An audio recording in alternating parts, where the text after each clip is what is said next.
En nombre de la Asamblea General. On behalf of the General Assembly, I have the honor to welcome to the United Nations His Excellency Robert Mugabe, President of the Republic of Zimbabwe, and to invite him to address the Assembly.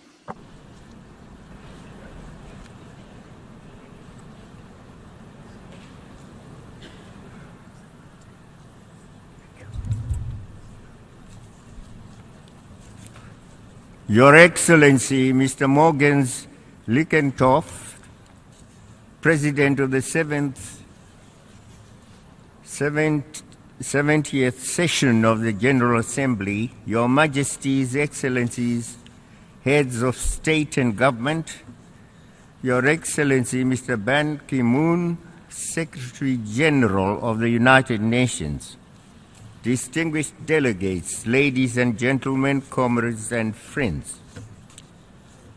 Allow me at the outset to extend to you, Mr. Lickenthoff, my warm congratulations on your election to the high office of President of the 70th Session of the General Assembly.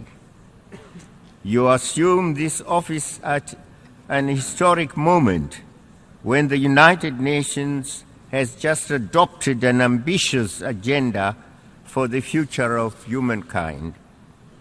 The task ahead needs all hands on the deck, and you can count on our cooperation and support during your presidency. Mr. President, I wish to commend Mr. Sam Kutesa, a distinguished son of Africa, for the dynamism with which he steered this august body over the past year.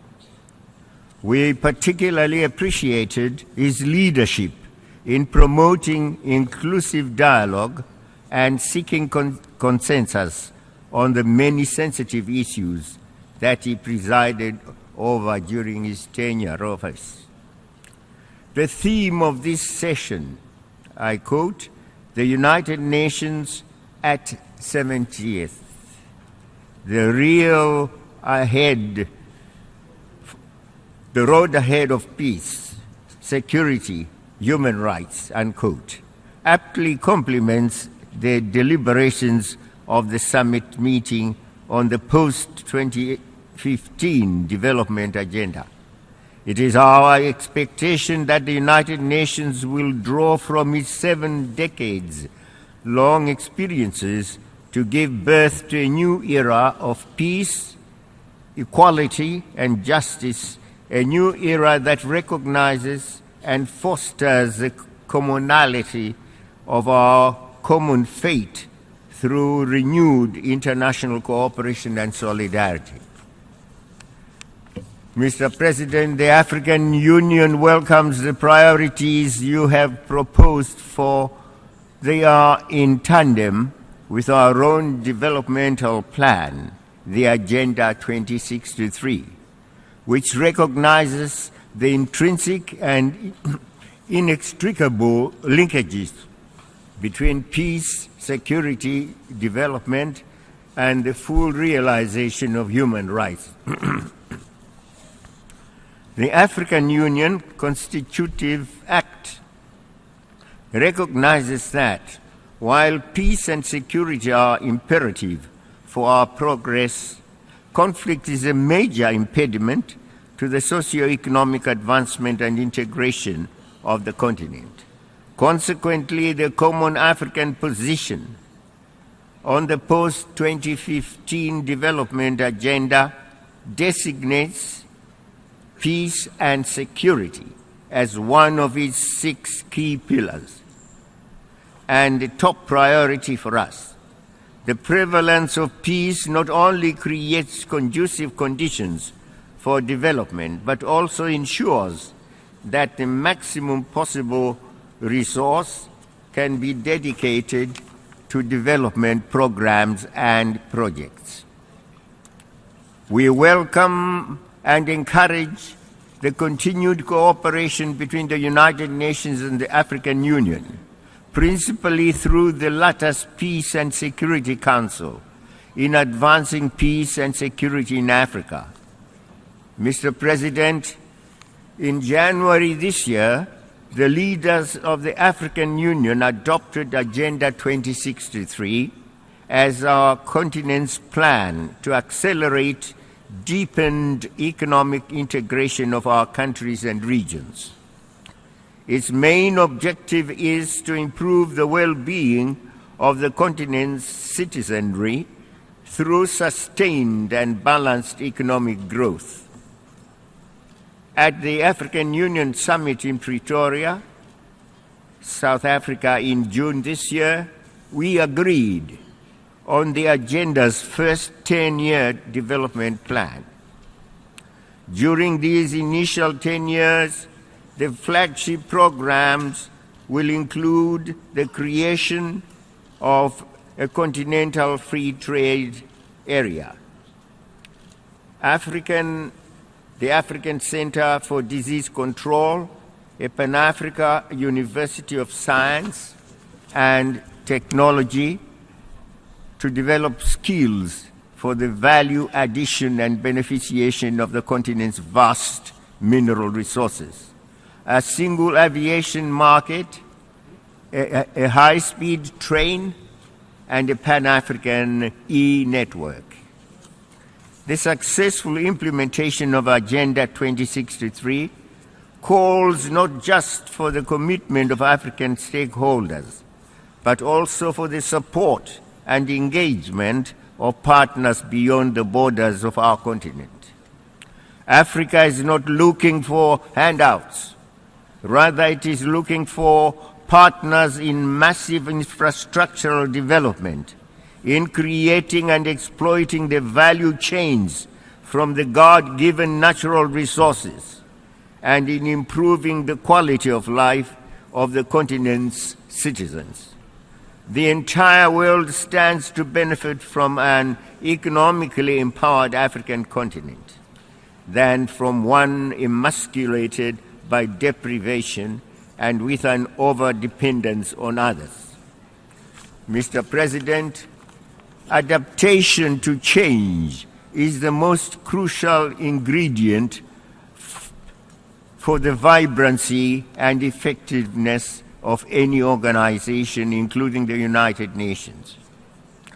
While the world has drastically changed since 1945, the United Nations and indeed the global governance architecture remains mired in a long bygone era.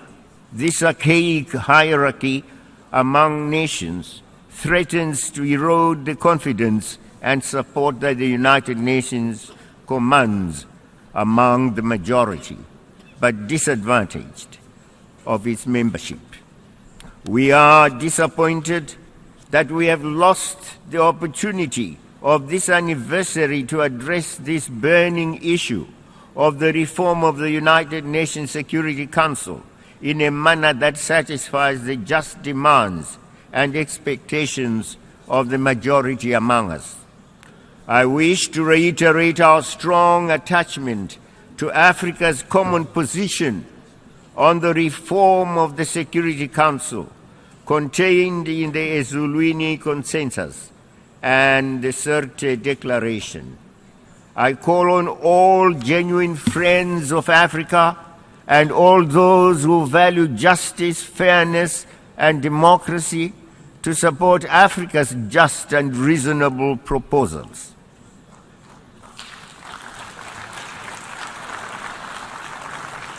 Mr. President, we equally call for the revitalization of the General Assembly, the sole universally representative and democratic organ of the United Nations, so that it can effectively carry out its charter mandated responsibilities. Accordingly, we fully support the call for inclusivity and transparency in selecting our organization's Secretary General by ensuring that the General Assembly plays a more significant role in that process. After all, the Secretary General is at the service of all the member states and not only that of an exclusive, privileged few. Mr. President, respecting and upholding human rights is the obligation of all states and is enshrined in the United Nations Charter. Nowhere does the Charter arrogate the right to some to sit in judgment over others in carrying out this universal obligation.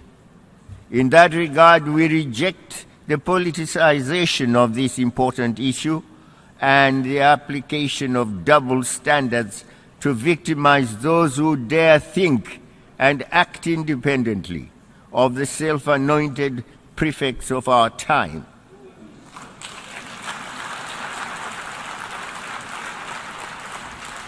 We equally reject attempts to prescribe new rights that are contrary to our values, norms, traditions, and beliefs. We are not gays. Cooperation and respect for each other will advance the cause of human rights worldwide. Confrontation, vilification, and double standards will not. Mr. President, self-determination and independence are intrinsic and fundamental rights that should be enjoyed by all peoples everywhere without distinction. We are deeply concerned by the continued denial of this basic right to the Sahrawi people. We urge the United Nations to expeditiously finalize what must be done to conclude the decolonization of the Western Sahara. In the Middle East, the suffering of the Palestinian people continues unabated. What does Mr. Obama say about that? We reiterate our unwavering support to the just cause of the Palestinian people. Do we agree, Mr. United States? We also reiterate that lasting peace in the Middle East can only be achieved through negotiations to achieve a two-state solution based on the pre-1967 borders. We are concerned by the increase in tensions in that region and urge the United Nations to assume its responsibility and bring an end to this senseless conflict. Mr. President, the promotion of gender equality is critical for the realization of the post-2015 development agenda.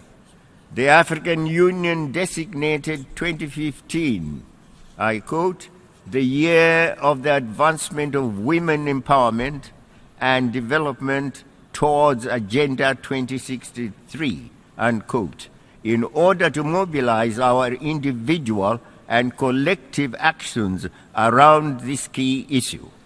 Gender equality and women empowerment are central to the achievement of human development, progress, and the elimination of the scourge of poverty and deprivation. We must continue to build upon the achievements that have been realized since the 1995 Fourth United Nations Conference on Women and the Beijing Declaration and its platform for action.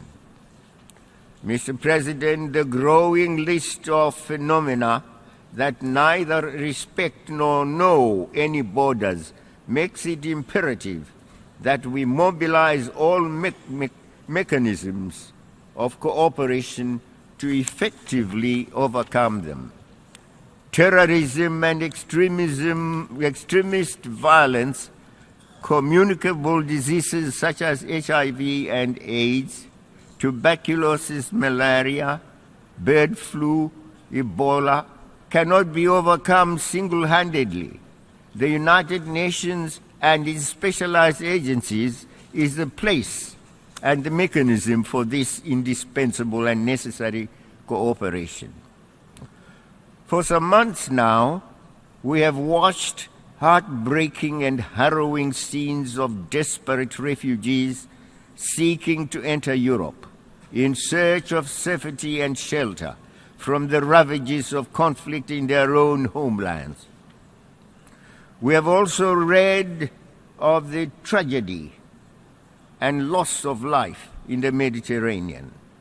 The majority of the affected people are from Syria or from other countries devastated by conflict and instability induced in great part by the destabilization policies of external forces.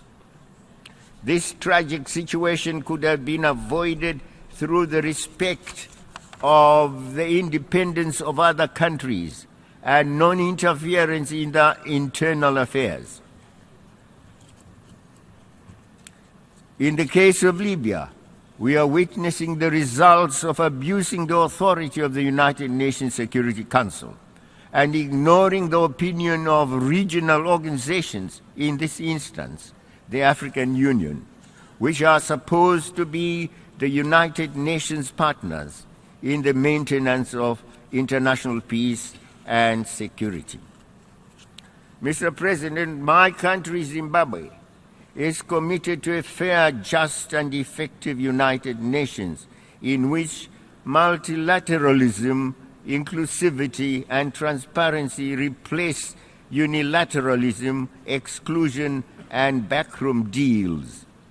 The Charter of the United Nations is built on the bedrock of the sovereign equality and independence of its members, without distinction as to their geographical size, economic might, or any other endowments or qualifications.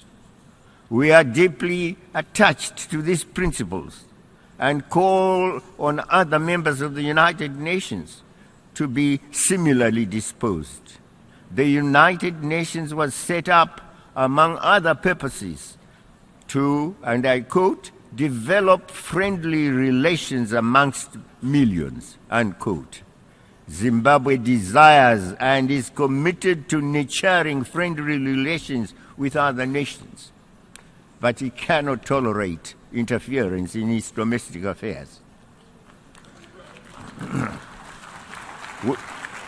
We invite other countries with which we may have differences, including the United States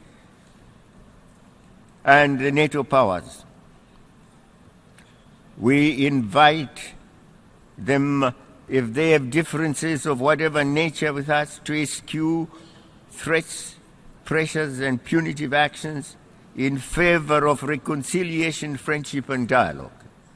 I therefore denounce in the strongest terms the illegal sanctions that are imposed on my country by the European Union and the USA, and call for their immediate and unconditional removal. We don't know what wrong we have done to the United States, and can it leave us free and independent to do our own thing, please? Once more, I put it on record that my country is desirous to live in harmony with all countries, big and small. We have peace in Zimbabwe just now. We don't want war. We don't want interference. We don't want to hear of regime change at all.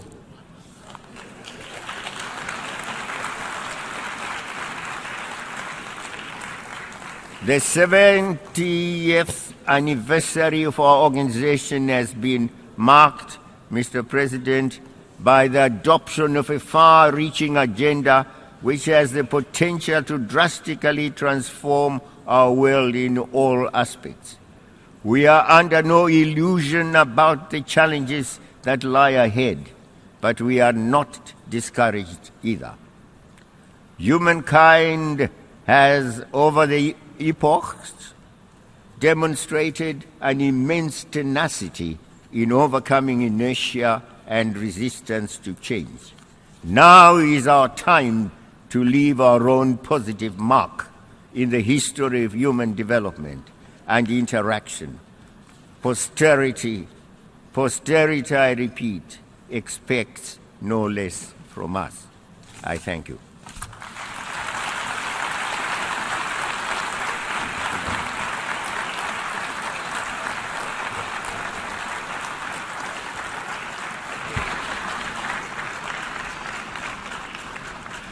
En nombre de la Asamblea. On behalf of the General Assembly, I wish to thank the President of the Republic of Zimbabwe for the statement just made. May I request representatives to remain seated while we greet the President.